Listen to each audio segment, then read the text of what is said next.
we are going to show you an alternate project to a microwave cozy bowl. So we've shown you cozy bowls before. You guys really like them. I've shown you multiple ways to make them, but this is a take on the cozy bowl where it's actually a popcorn bowl cozy. So you can pop popcorn in the microwave using your pre-cut cozy bowls. So I'm going to give you two kits. One's, well, they're both kind of silly.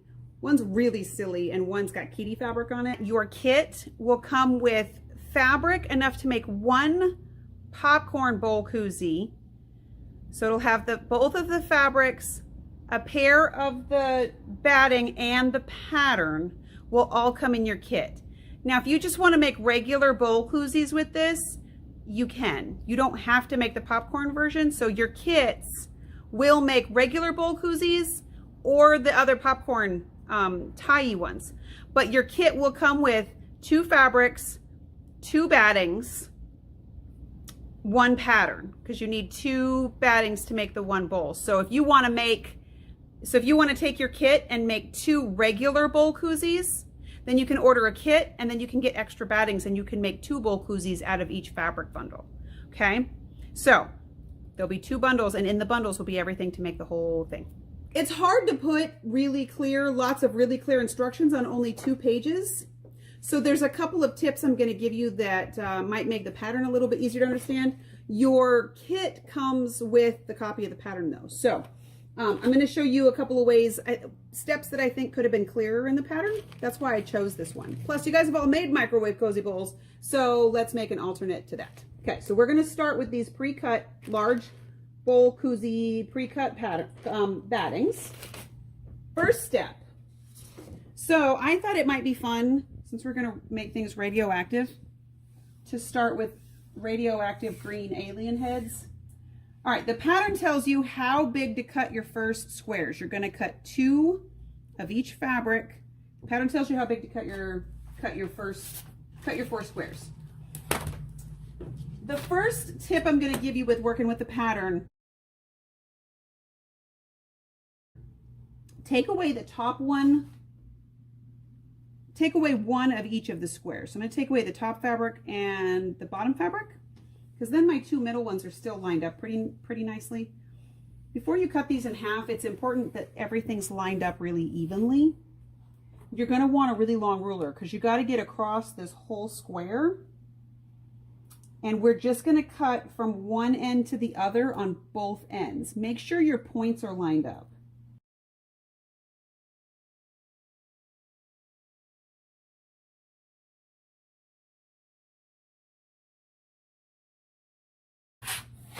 Then we want to take these apart and pile them by the print. So I'm just going to pick up my first set, lay them all facing the same way.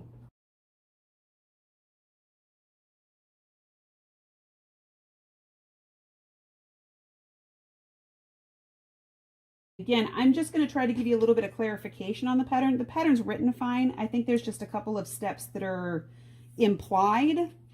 So, you know, thinking that maybe you've made a bowl koozie before. If you've never made a bowl koozie, there's a couple of steps that I think are just kind of left out.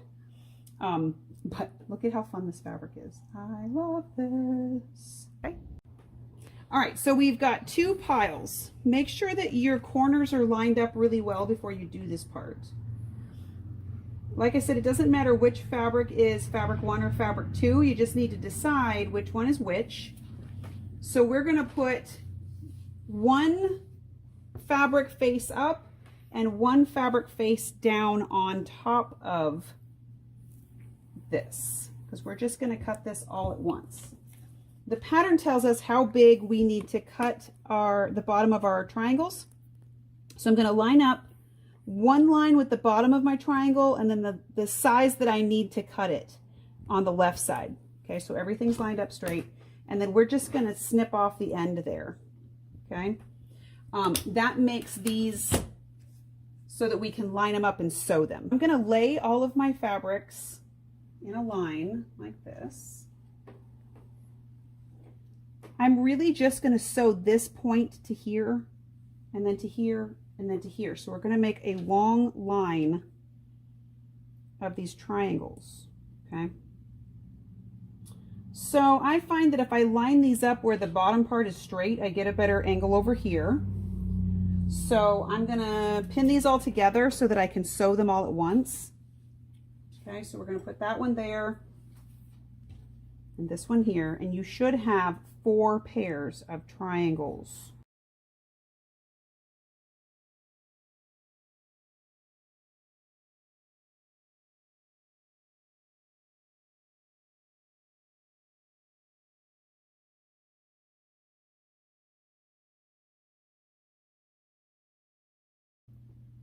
The first very important tip to doing a microwave bowl, and I'm going to show you worst case scenario in a second. When you're putting your bowl together, you need to make sure that the batting you use is 100% cotton. So if you use the pre-cut battings, you're good. If you make your own templates, you can do that too, but you need to use Wrap and Zap batting because it cannot have any fillers, it cannot have any scrim, it cannot have any glue in it. It has to be pure cotton. Your thread also has to be, it has to say 100% cotton. It can't say anything else. It can't say cotton poly. It can't say cotton core. It can't say cotton wrapped. If there's any words other than 100% and cotton, don't use it. Okay, that's my soapbox. So I've got cotton thread in my top and my bobbin. I'm going to use my J-foot, but I have my my needle moved over so it's a 1/4 inch seam allowance. I'm going to sew from the bottom of this ledge to right about a 1/4 inch from the top. And then I'm going to back stitch. That's it. Okay, so we're just going to sew all of these together like that until we have a tube. So be really careful you don't twist your tube when you do this. Ask me how I know that one. So I'm just going to sew these 2 bits together. Then I'm going to take them apart and lay them flat on my table here because I want to match them up. So what you should have, it helps if you take the pins out. Lay this so that this straight angle is this way, and take the other half and sort of match them, not match them up, but reverse them so that your flat edge, where's my flat edge? This way. So my flat edge over here matches up with the long end, you know, so that you're going to end up with a tube that is straight on one side and then the triangles just sort of hang down. So we need to sew all 4 triangles together, and then we need to sew this end too. So what I did was I lined them up this way, and then I went ahead and pinned this side too so that I didn't put the wrong sides together. You want to make sure that nothing is twisted, basically. So with both of our fabrics, we're going to make this sort of weird flag looking tube.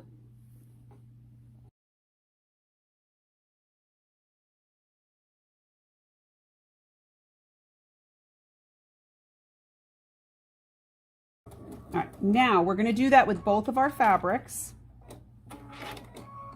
so that we have 2 flaggy looking tubes. I don't know how else to describe this, but that's what it looks like. It's awkward and it's kind of weird, but it works, I swear. Okay? All right, now I'm going to show you what to do with the 2 squares that you saved. All right, so I'm going to take my pre-cut battings. These are the other 2 squares that we didn't cut into triangles. You don't have to get really perfect and picky about where these are going to lay out because we're going to trim them off later. You cannot use any sort of adhesive. You can't spray baste this. You can't glue it in any way. So pins are your only real option. The good news is it's cotton, so it just kind of sticks to the fabric. So it's not really going to wiggle away on you that much anyway. So I just put pins in each corner. And I take it to my machine and I sew a 1/4 inch seam allowance all the way around this. And we're just going to sew all the way around the shape that's already cut.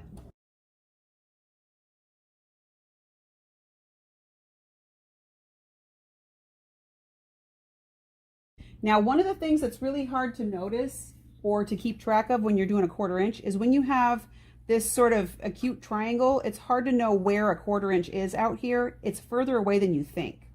So if you have trouble getting from here to here and knowing where to stop, you can mark a little line with like a friction pen straight down the edge here to see where to stop.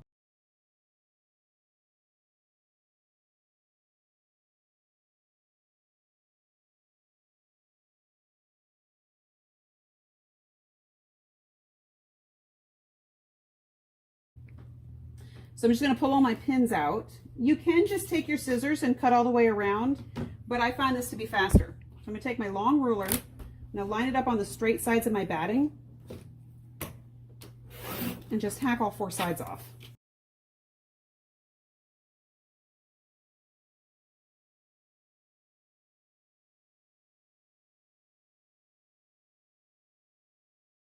Then you just have to take your scissors and cut around the curves,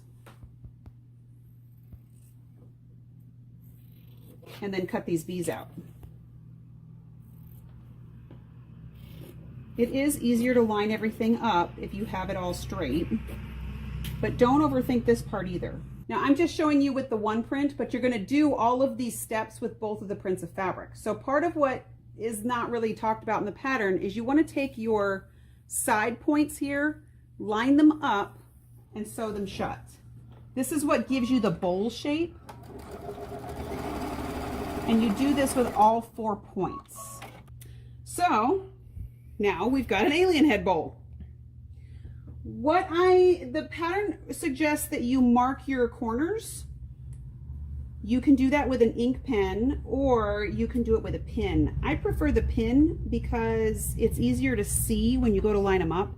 And since you're going to put your right sides together, you can't really see the marks if you mark your fabric.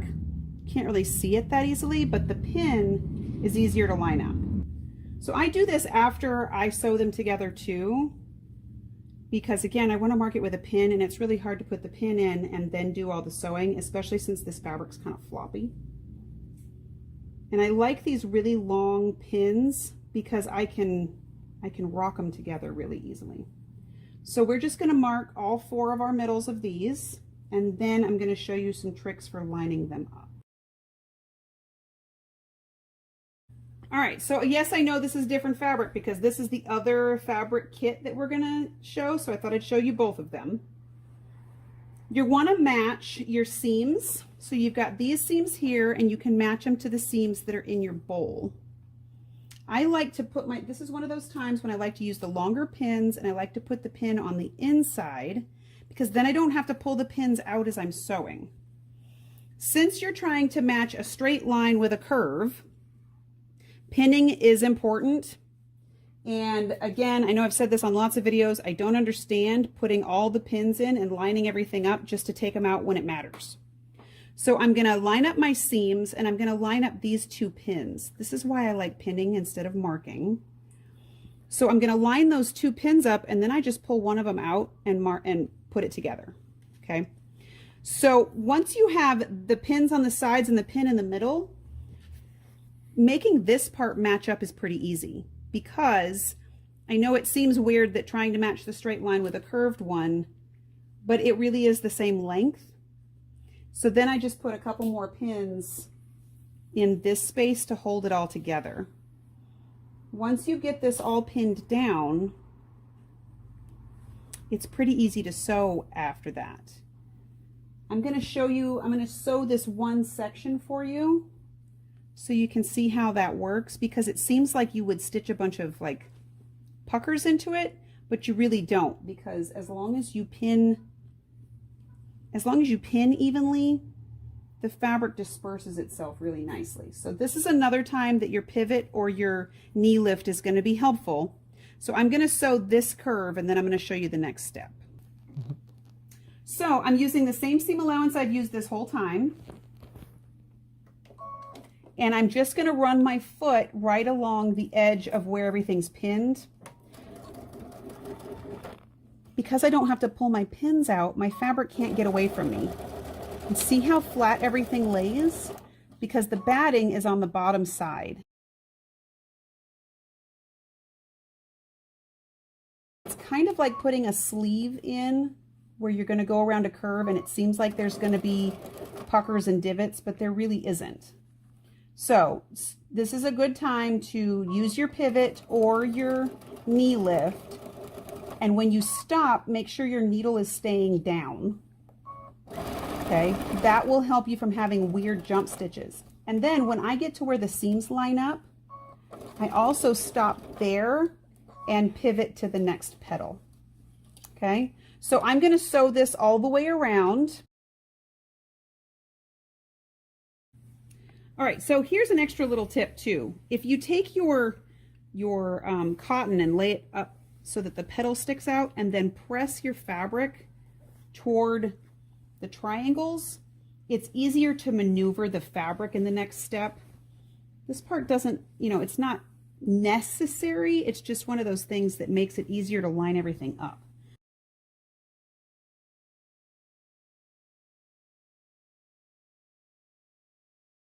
Now we're back to alien heads. I've got my 2 bowls made with their dresses on. I'm going to turn one right way up, one right way down, and I'm going to match the right sides. So this is still kind of like making a bowl koozie where we match up the seams. So we want to match up these points here. And basically what we're going to do is match our triangles all the way around. You don't have to pin this as much as you had to with the curve because the shapes are the same, but I do suggest that you pin the bottoms all the way around and then see how well your triangles line up. They should line up pretty good. If they don't, then help them out with some pinning. But this is where we left our 1/4 inch seams open a little bit. That just helps these corners go together a little bit better.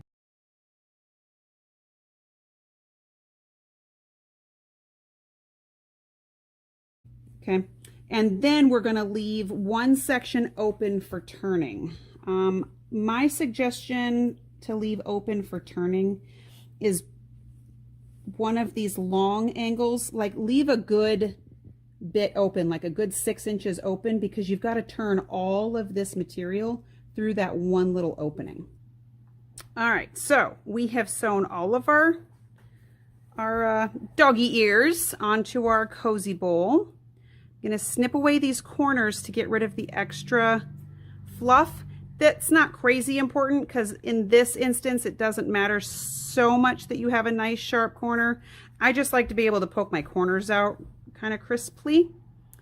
Okay, this is another really good time to use your hemostats and your turning tool, which we have shown in multiple videos this week. So I'm going to find my opening, which is right here. Now, one of the things I like to do before I turn this, since I can't do the glue thing in this instance, I like to fold my seam allowance back before I turn this, because it'll make it easier to recognize once you get it turned. So I just have my tiny iron out from the last video we did. So I'm just going to go ahead and use my tiny little iron. And I'm going to press my 1/4 inch seam allowance before we turn it. This is another really good time for your hemostats. I try to leave an opening big enough that I can get my whole hand in there, because we've got to get all 4 of these dog ears turned through that opening. So I'm going to put my hemostats up in my corner, open them up, stick the fabric down inside the hemostats and pull it through.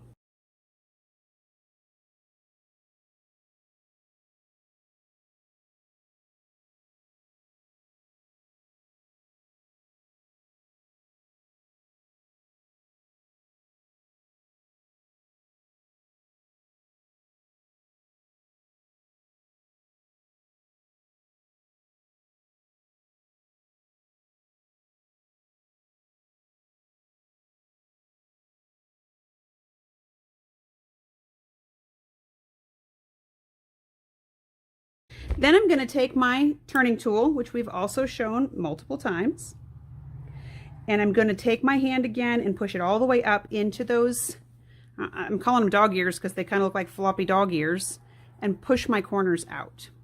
Okay, I'm also going to run the hemostat down, or the turning tool down those seams to try to poke them out the best I can, because that'll make the pressing part a little easier. So this is reversible, so you can put whichever fabric you prefer to the outside.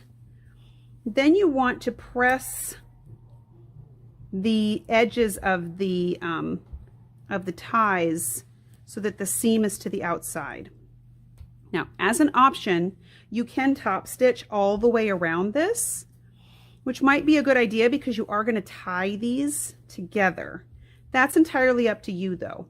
I'm going to go ahead and top stitch mine because then I can close up this open seam when I get to the edge. We talked a little bit in a previous video, although again, I'm not sure what order these are going to go up in, about rolling your seams out. And I'm going to show you that trick on this one too with my little finger cots. All right, these are my little finger cots. So I'm right-handed, so I hold my iron in my right hand. So I put the finger cots on my left hand because I'm not steady enough with my left hand to use my iron with it. So I'm going to get these on both my fingers here. They kind of roll on. And then you can use them to grab the fabric and roll the seam out. Okay, so if you roll it between your fingers, see how the seam comes to the top? Then you can just roll the edges and press all at the same time.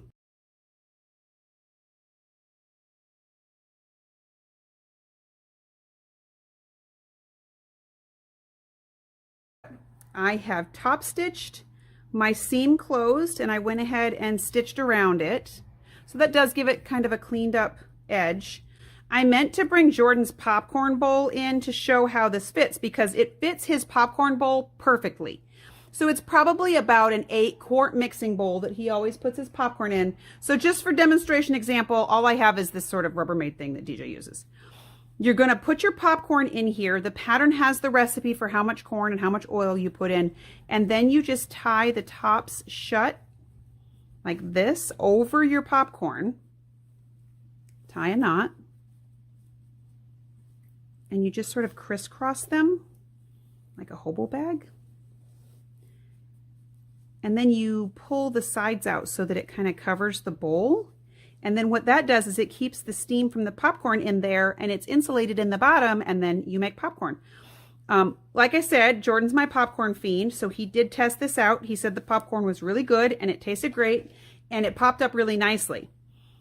His tips though, the pattern tells you to cook your, he said, make sure you tell them that it says you can cook the popcorn up to 6 minutes. He's like, that's definitely too long.